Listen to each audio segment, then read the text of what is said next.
There have been times in my life where I felt stuck. Maybe you've been there too. You look around and it seems like everywhere you turn, there's another problem demanding your attention. The economy, politics, your career, your finances, a relationship that's struggling, a mistake you wish you could take back. After a while, it can feel like you're surrounded by so many problems that are so much bigger than you are that nothing you could do could ever make a difference.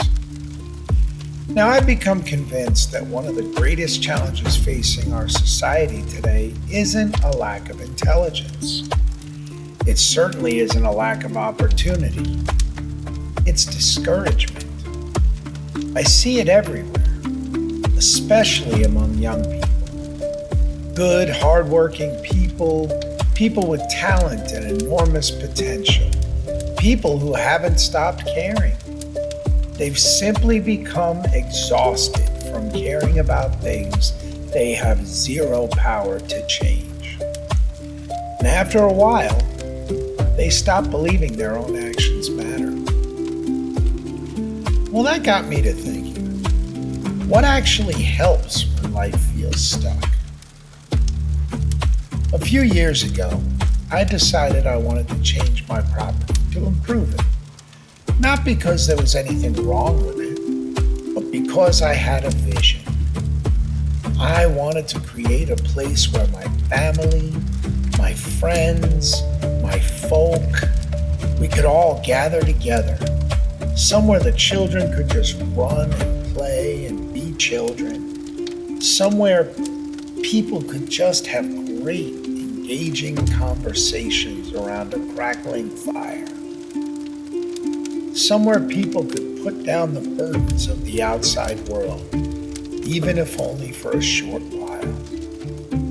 I wanted it to become a place of peace, a place of beauty, a place worth caring for.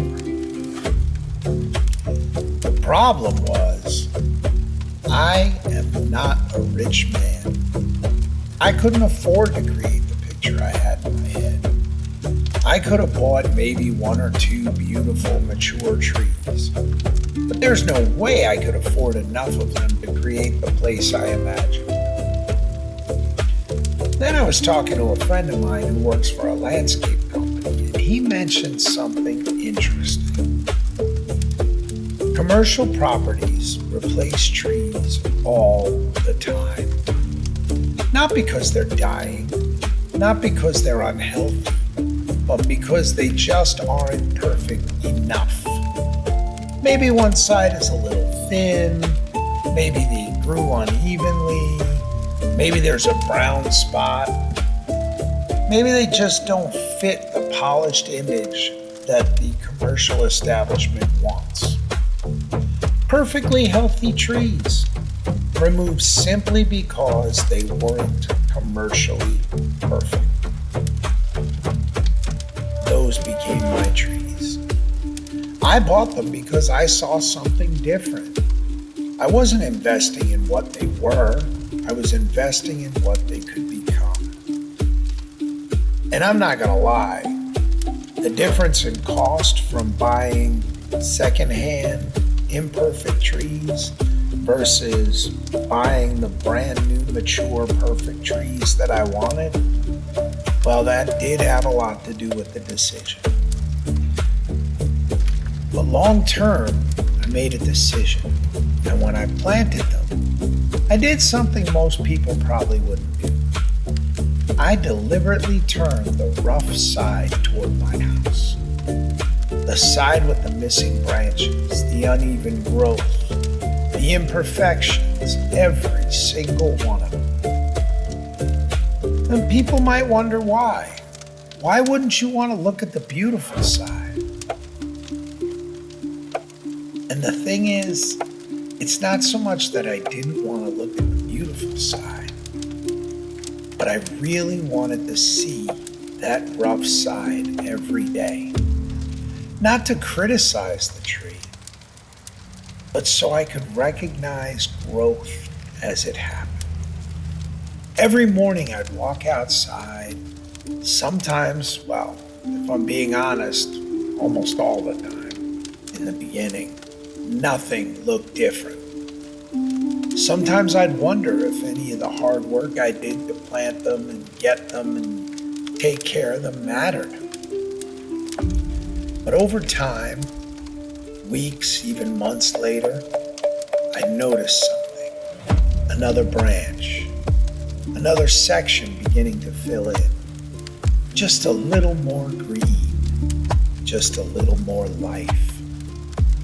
See, growth had been happening the entire time. I just couldn't always see it each and every day in a one-day time difference. But then one morning, I realized something that reflected a change in my perspective.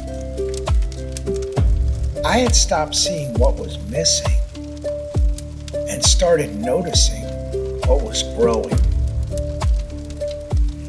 I feel like that's one of the greatest lessons those trees ever taught me.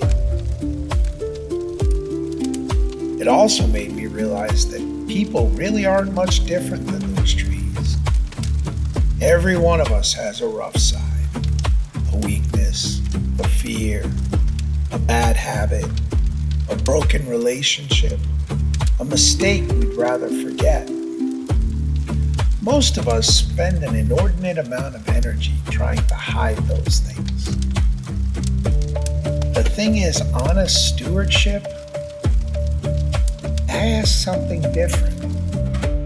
It asks us to look honestly at where growth is still needed. Not so we can condemn ourselves, so we can care for ourselves. There's a tremendous difference. Self-condemnation tears people down. Stewardship, on the other hand, patiently builds them up. Discouragement teaches us to stare at everything that's missing. Stewardship teaches us to notice what's growing. And that's one of the reasons the Germanic worldview has been such a huge and ingrained part of my life. It doesn't demand perfection. It never did. Our ancestors were not perfect people. They didn't expect perfection from one another. They expected honesty, responsibility, accountability, and repair. You know, if something was damaged, you repaired it. If trust was broken, you worked to restore it.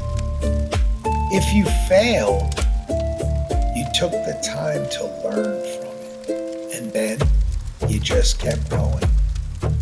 See, now that's the spirit behind concepts like shield. Not endless guilt, not pretending nothing happened, but accepting responsibility, repairing what can be repaired, and continuing to move forward. Not because perfection is possible, because let's face it, perfection is an illusion. But growth, that's possible. My father used to say something that puzzled me when I was younger. He used to say, if the whole world threw their troubles out in the street and everybody could go out and choose which troubles they wanted to carry, most people would eventually pick their own troubles back up. Now, when I was young, I thought that sounded ridiculous. Why the hell would anybody choose their own problems? It took me decades to understand. It's not because our burdens are easy. It's because we spent years learning how to carry them. We've developed experience, patience, capability, and at some point, yesterday's impossible burden becomes today's ordinary responsibility. Not because life became easier, but because we have become stronger. The funny thing is, I wasn't trying to solve discouragement by planting trees. I was simply trying to build something beautiful. But somewhere along the way, something changed. I spent less time thinking about everything that was wrong in the world because I was too busy working hard to care for one small corner of it. And in caring for that small corner, I found hope. Not all at once, not in some great dramatic moment. Hope doesn't usually arrive before the work begins. More often, hope grows while we're doing the work. I think that's one of the great strengths of the dramatic worldview. It reminds us that while we may not control the whole world, we are almost never without stewardship. There is always something that has been entrusted to our care.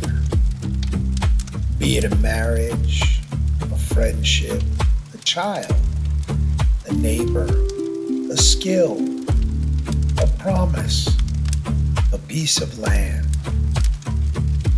our own character. We may not be able to solve every problem,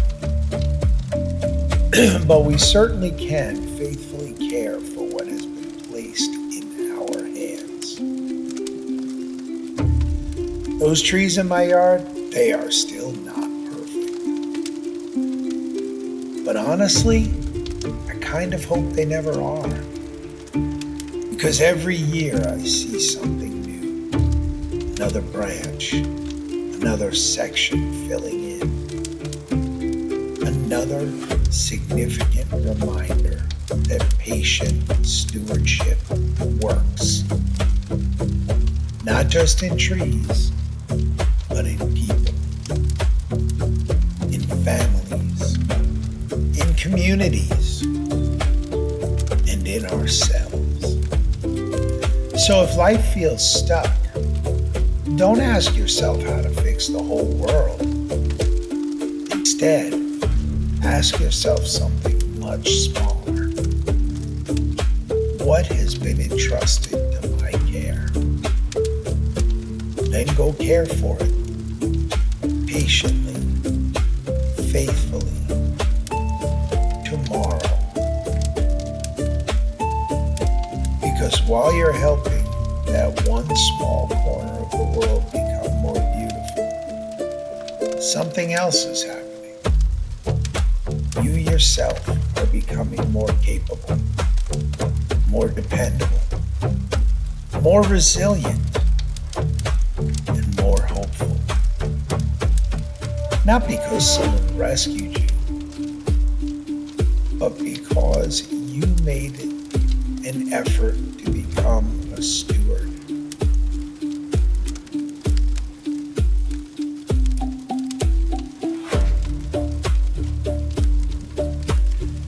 Perhaps that is how hope has always grown. One ordinary day, one faithful act, one small corner of the world